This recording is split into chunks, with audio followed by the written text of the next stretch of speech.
ಶುಭೋದಯ. ಸೂರ್ಯ ನಮಸ್ಕಾರಕ್ಕೆ ಮೊದಲು ಪ್ರಾರ್ಥನೆಯೊಂದಿಗೆ ಪ್ರಾರಂಭಿಸೋಣ. ಓಂ ಹಿರಣ್ಮಯೇನ ಪಾತ್ರೇಣ ಸತ್ಯಸ್ಯಾಪಿ ಹಿತಂ ಮುಖಂ ತತ್ವನ್ ಪೋಷನ್ ಅಪಾವೃಣೋ ಸತ್ಯಧರ್ಮಾಯ ದೃಷ್ಟಯೇ ಧ್ಯೇಯಃ ಸದಾ ಸವಿತೃಮಂಡಲ ಮಧ್ಯವರ್ತಿ ನಾರಾಯಣ ಸರಸಿಜಾಸನ ಸನ್ನಿವಿಷ್ಟಃ ಕೇಯೂರವಾನ್ ಮಕರಕುಂಡಲವಾನ್ ಕಿರೀಟಿ ಹಾರಿ ಹಿರಣ್ಮಯವ ಪುದ್ರತ ಶಂಖಚಕ್ರಃ. ಓಂ ಹ್ರಾಂ ಮಿತ್ರಾಯ ನಮಃ. ಏಕಂ ದ್ವೇ ತ್ರೀಣಿ ಚತ್ವಾರಿ ಪಂಚ ಷಟ್ ಸಪ್ತ ಅಷ್ಟ ನವ ದಶ. ಓಂ ಹ್ರೀಂ ರವಯೇ ನಮಃ. ಊರ್ಧ್ವನಮಸ್ಕಾರಾಸನ ಉತ್ಥಾನಾಸನ ಏಕಪಾದ ಪ್ರಸರಣಾಸನ ಸಮದಂಡಾಸನ ಅಷ್ಟಾಂಗ ಪ್ರಣಿಪಾದಾಸನ ಭುಜಂಗಾಸನ ಅಧೋಮುಖ ಶ್ವಾನಾಸನ ಏಕಪಾದ ಪ್ರಸರಣಾಸನ ಉತ್ಥಾನಾಸನ ನಮಸ್ಕಾರಾಸನ. ಓಂ ಹ್ರೂಂ ಸೂರ್ಯಾಯ ನಮಃ. ಪೂರಕ ರೇಚಕ ಪೂರಕ ರೇಚಕ ಬಾಹ್ಯ ಕುಂಭಕ ಪೂರಕ ರೇಚಕ ಪೂರಕ ರೇಚಕ. ಓಂ ಹ್ರೈಂ ಭಾನವೇ ನಮಃ. ಭ್ರೂಮಧ್ಯದೃಷ್ಟಿ ನಾಸಿಕಾಗ್ರದೃಷ್ಟಿ ಭ್ರೂಮಧ್ಯದೃಷ್ಟಿ ಸಮದೃಷ್ಟಿ ಅಂತರ್ದೃಷ್ಟಿ ಭ್ರೂಮಧ್ಯದೃಷ್ಟಿ ನಾಸಿಕಾಗ್ರದೃಷ್ಟಿ ಭ್ರೂಮಧ್ಯದೃಷ್ಟಿ ನಾಸಿಕಾಗ್ರದೃಷ್ಟಿ. ಓಂ ರೌಂ ಖಗಾಯ ನಮಃ. ಏಕಂ ದ್ವೇ ತ್ರೀಣಿ ಚತ್ವಾರಿ ಪಂಚ ಷಟ್ ಸಪ್ತ ಅಷ್ಟ ನವ ದಶ.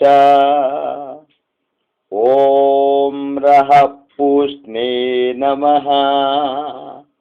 ಊರ್ಧ್ವನಮಸ್ಕಾರಾಸನ ಉತ್ಥಾನಾಸನ ಏಕಪಾದ ಪ್ರಸರಣಾಸನ ಸಮದಂಡಾಸನ ಅಷ್ಟಾಂಗ ಪ್ರಣಿಪಾದಾಸನ ಭುಜಂಗಾಸನ ಅಧೋಮುಖ ಶ್ವಾನಾಸನ ಏಕಪಾದ ಪ್ರಸರಣಾಸನ ಉತ್ಥಾನಾಸನ ನಮಸ್ಕಾರಾಸನ. ಓಂ ರಃ ಪೂಷ್ಣೇ ನಮಃ. ಪೂರಕ ರೇಚಕ ಪೂರಕ ರೇಚಕ ಬಾಹ್ಯ ಕುಂಭಕ ಪೂರಕ ರೇಚಕ ಪೂರಕ ರೇಚಕ. ಓಂ ಭ್ರಾಂ ॐ हिरण्यगर्भाय नमः। भ्रूमध्यदृष्टि नासिकाग्रदृष्टि भ्रूमध्यदृष्टि समदृष्टि अंतर्दृष्टि भ्रूमध्यदृष्टि नासिकाग्रदृष्टि भ्रूमध्यदृष्टि नासिकाग्रदृष्टि। ॐ ह्रीं मरीचये नमः। एकं द्वे त्रीणि चत्वारि पञ्च षट् सप्त अष्ट नव दश। ॐ ह्रूं आदित्याय नमः।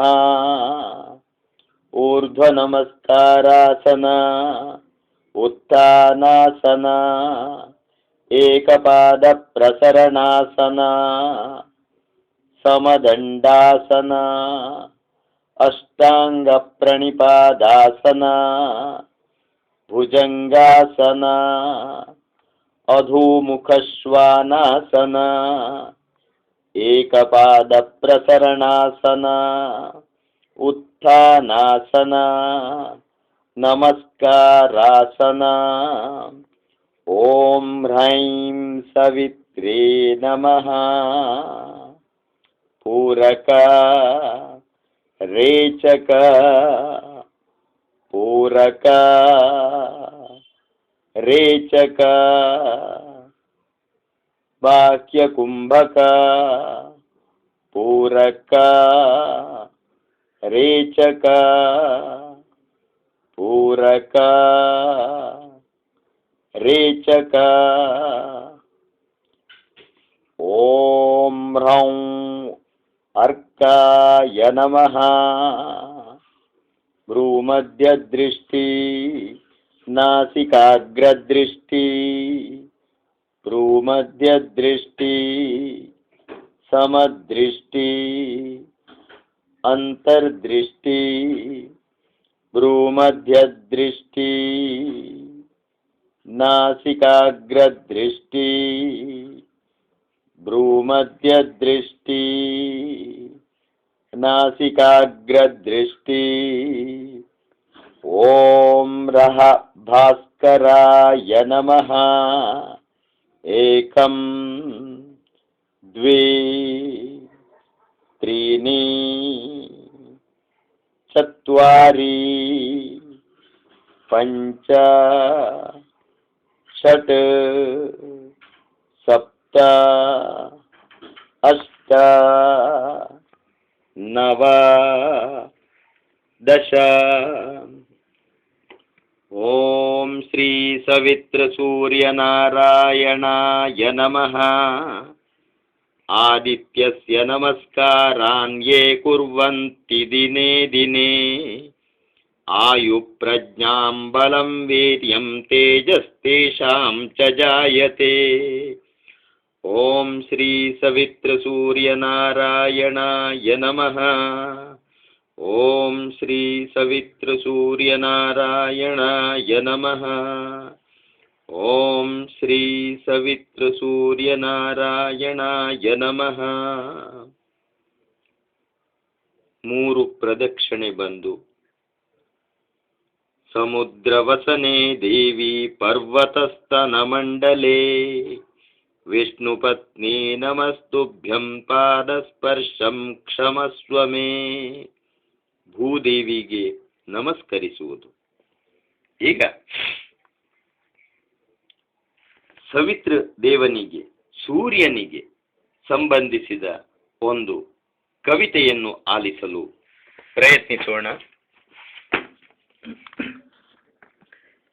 ಹೇ ಮಿತ್ರ ಶ್ರೀ ಸವಿತ್ರ ದೇವ ಜಗಜೀವರ ಸ್ನೇಹಿತನೇ, ಎಲ್ಲರಿಂದಲೂ ಹೊಗಳಲ್ಪಡುವ ರವಿಯ ಹೆಸರಿನವನೇ, ಹೇ ಮಿತ್ರ ಶ್ರೀ ಸವಿತೃದೇವ ಜಗಜೀವರ ಸ್ನೇಹಿತನೇ, ಎಲ್ಲರಿಂದಲೂ ಹೊಗಳಲ್ಪಡುವ ರವಿಯ ಹೆಸರಿನವನೇ, ಸೂರ್ಯದೇವ ಸನ್ಮಾರ್ಗ ಸುಬೋಧಕ ಜಗದ ದಾರಿದೀಪ, ಹೇ ಭಾನು ಸೌಂದರ್ಯ ಪ್ರದಾಯಕ ಪ್ರೇಮದ ಸ್ವರೂಪ, ಪ್ರೇಮದ ಸ್ವರೂಪ, ಪ್ರೇಮದ ಸ್ವರೂಪ, ಹೇ ಖಗನೆ ಸದ್ಭಾವದ ಪೋಷಕ ನಿನಗೆ ನಮಸ್ಕಾರ, ಹೇ ಪೂಷ್ಣ ಇಂದ್ರಿಯದ ಪ್ರಚೋದಕ ಇಳಿಸು ಮನದ ಭಾರ, ಹಿರಣ್ಯ ಗರ್ಭನೆ ವೀರ್ಯೋತ್ಪಾದಕ